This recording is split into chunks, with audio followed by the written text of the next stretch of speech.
Today we're at Kirktonholme Primary School to celebrate the end of our Scottish language topics. And when I say Scottish language, it's blossomed into cross-curricular Scottish work as well.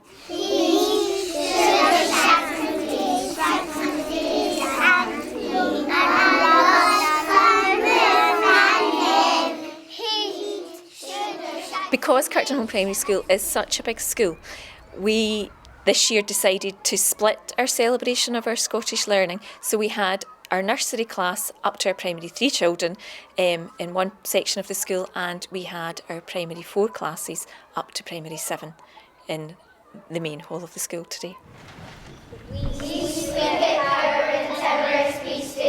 Oh, what a panic's in my priesty. Now need na start a lossy hasty. We bicker and rattle. I ought be late to run and chase thee.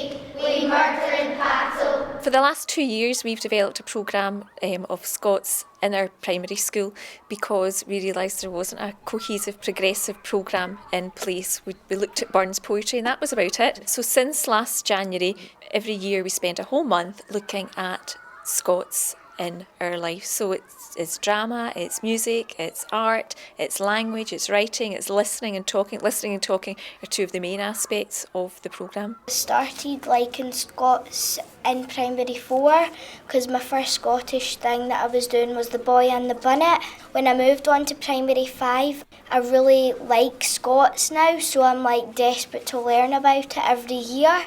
It's not just about the language, it's broadening out, making it more of an interdisciplinary learning. Room 9, in studying the desperate journey. It is about the clearances which took place in the hearings over 200 years ago. Oh, yeah, money wins. What do you think you're doing? We're just collecting part-time. Can we get that one for our tea? Yeah, no allowed in the Countess of Sorlin's land. Scram! Yeah, we paid a monkey thieves. Primary 4-5 have been looking at the Highland clearances, and Primary 5 have been looking at Mary Queen of Scots. What I most enjoyed doing was The Desperate Journey because we got to read the book and do lots of drawing and art about it and language. In looking at it from a historical perspective, it makes the language come alive for the children because they can put it into a context. A puff and a toot, the train hurls out, and my breast's churning nervously. Will I ever see my mammy again? For I'm only 6 and I'm wee. Since I've been studying Scots over the last few months, I've learned a lot more about Scottish history and Scots language. Mary was well educated and learnt lots about ruling a kingdom. She also became good friends with Francis, and in April 1558 she married him in Notre Dame Cathedral. In the play today I was playing Mary Queen of Scots. My class was the first class to do the topic and I didn't know anything about Mary Queen of Scots. We've learned quite a bit.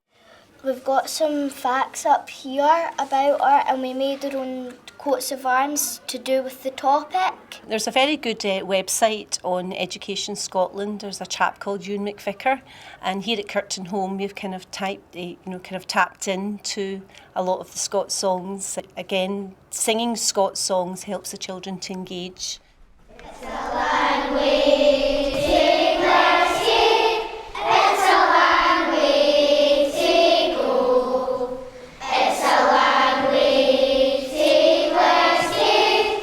Along the greatest river I know.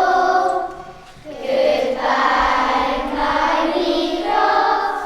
Farewell, my homeland. It's a lang way, take Glasgow, and there's no turning back. We've also taken advantage of going to the Celtic Connections concerts at the concert hall this year, which has been great for the children, and looking at not just Scots songs but traditional Scots music as well.